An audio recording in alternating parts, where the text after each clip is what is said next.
नमो भगवते वासुदेवाय। ओं नमो भगवते वासुदेवाय। ओं नमो भगवते वासुदेवाय।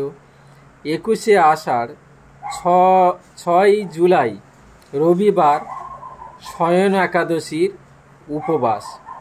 22শে আষাঢ় 7ই জুলাই সোমবার একাদশীর পারণ ভোর 4:55 থেকে সকাল 9:26 মধ্যে। এই একাদশীর উপবাসের কি মাহাত্ম্য এবং এই একাদশী পালন করলে কি ফল লাভ করবেন তা একবার হলেও মন দিয়ে শ্রবণ করুন। মহারাজ যুধিষ্ঠির বললেন, হে কৃষ্ণ, আষাঢ় মাসের শুক্লপক্ষের একাদশীর নাম কি? এর মহিমাই বা কি, তা আমাকে কৃপা করে বলুন। শ্রীকৃষ্ণ বললেন, ব্রহ্মা এই একাদশী সম্পর্কে দেবর্ষি নারদকে যা বলেছিলেন আমি সেই আশ্চর্যজনক কথা আপনাকে বলছি। শ্রী ব্রহ্মা বললেন, হে নারদ, এ সংসারে একাদশীর মতো পবিত্র আর কোনো ব্রত নেই। সকল পাপ বিনাশের জন্য এই বিষ্ণু ব্রত পালন করা একান্ত আবশ্যক। যে ব্যক্তি এই প্রকার পবিত্র পাপ নাশক এবং সকল অভীষ্ট প্রদাতা একাদশী ব্রত না করে তাকে নরকগামী হতে হয়। আষাঢ়ের শুক্লপক্ষের এই একাদশী শয়নী নামে বিখ্যাত। শ্রী ভগবান ঋষিকেশের জন্য এই ব্রত পালন করতে হয়। এই ব্রতের সম্বন্ধে এক মঙ্গলময় পৌরাণিক কাহিনী আছে, আমি এখন তা বলছি। বহু বছর পূর্বে সূর্যবংশে মান্ধাতা নামে একজন রাজর্ষি ছিলেন। তিনি ছিলেন সত্য প্রতিজ্ঞ প্রতাপশালী চক্রবর্তী রাজা।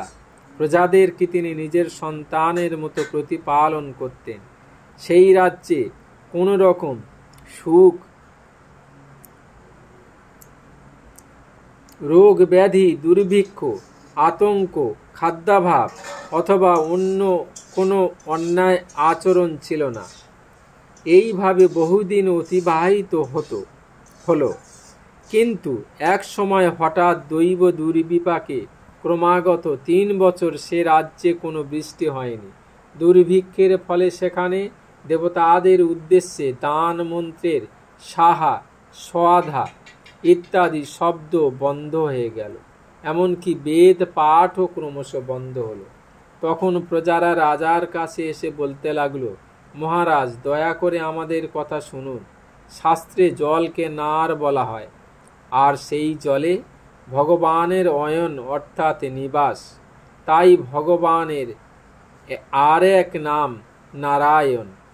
মেঘরূপে ভগবান বিষ্ণু সর্বত্র বাড়ি বর্ষণ করেন। সেই বৃষ্টি থেকে অন্ন এবং অন্ন খেয়ে প্রজাগণ জীবন ধারণ করেন। এখন সেই অন্নের অভাবে প্রজারা ক্ষয়প্রাপ্ত হচ্ছে। অতএব হে মহারাজ, আপনি এমন কোনো উপায় অবলম্বন করুন যাতে আপনার রাজ্যের শান্তি ও কল্যাণ সাধন হয়। রাজা মান্ধাতা বললেন, তোমরা ঠিকই বলেছ। অন্ন থেকে প্রজার উদ্ভব, অন্ন থেকেই প্রজার পালন। তাই অন্নের অভাবে প্রজারা বিনষ্ট হয়। আবার রাজারও দোষে রাজ্য নষ্ট হয়। আমি নিজের বুদ্ধিতে আমার নিজের কোনো দোষ খুঁজে পাচ্ছি না, তবুও প্রজাদের কল্যাণের জন্য আমি আপ্রাণ চেষ্টা করব। তারপর রাজা ব্রহ্মাকে প্রণাম করে সৈন্যসহ বনে গমন করলেন। সেখানে প্রধান প্রধান ঋষিদের আশ্রমে ভ্রমণ করলেন। এভাবে একদিন তিনি ব্রহ্মার পুত্র মহা তেজস্বী অঙ্গিরা ঋষির সাক্ষাৎ লাভ করলেন। তাকে দর্শন মাত্রই রাজা মহানন্দে ঋষির চরণ বন্দনা করলেন। মুনিবর তাকে আশীর্বাদ ও কুশল প্রশ্ন জিজ্ঞাসা করলেন। রাজা তখন তার বনে আগমনের কারণ সবিস্তারে ঋষির কাছে জানালেন। ঋষি অঙ্গিরা কিছু সময় ধ্যানস্থ থাকার পর বলতে লাগলেন, হে রাজন, এটি সত্য যুগ। এই যুগে সকল লোক বেদ পরায়ণ এবং ব্রাহ্মণ ছাড়া অন্য কেউ তপস্যা করে না। এই নিয়ম থাকা সত্ত্বেও এক শূদ্র এ রাজ্যে তপস্যা করছে। তার এই অকার্যের জন্যই রাজ্যের এই দুর্দশা। তাই তাকে হত্যা করলেই এই সকল দোষ দূর হবে। রাজা বললেন, হে মুনিবর, তপস্যাকারী নিরপরাধ ব্যক্তিকে আমি কিভাবে বধ করব? আমার পক্ষে সহজসাধ্য অন্য কোনো উপায় থাকলে আপনি তা দয়া করে আমাকে বলুন। তদুত্তরে মহর্ষি অঙ্গিরা বললেন, আপনি আষাঢ় মাসের শুক্লপক্ষের শয়নী নামে প্রসিদ্ধা শয়ন একাদশী ব্রত পালন করুন। এই ব্রতের প্রভাবে নিশ্চয়ই রাজ্যে বৃষ্টি হবে। এই একাদশী সর্বসিদ্ধি দাত্রী এবং সর্ব উপদ্রব নাশকারী। হে রাজন, প্রজা ও পরিবারবর্গ সহ আপনি এই ব্রত পালন করুন। মুনিবরের কথা শুনে রাজা নিজের প্রাসাদে ফিরে এলেন। আষাঢ় মাস উপস্থিত হলে রাজ্যের সকল প্রজা রাজার সাথে এই একাদশী ব্রতের অনুষ্ঠান করলেন। ব্রত প্রভাবে প্রচুর বৃষ্টিপাত হলো। কিছুকালের মধ্যেই অন্নাভাব দূর হলো। ভগবান ঋষিকেশের কৃপায় প্রজাগণ সুখী হলো। এ কারণে সুখ ও মুক্তি প্রদানকারী এই উত্তম ব্রত পালন করা সকলেরই অবশ্য কর্তব্য।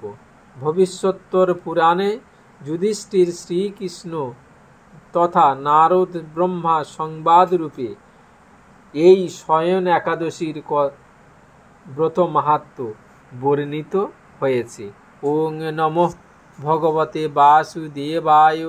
ওং নমো ভগবতে বাসুদেবায়। ওং নমো ভগবতে বাসুদেবায়।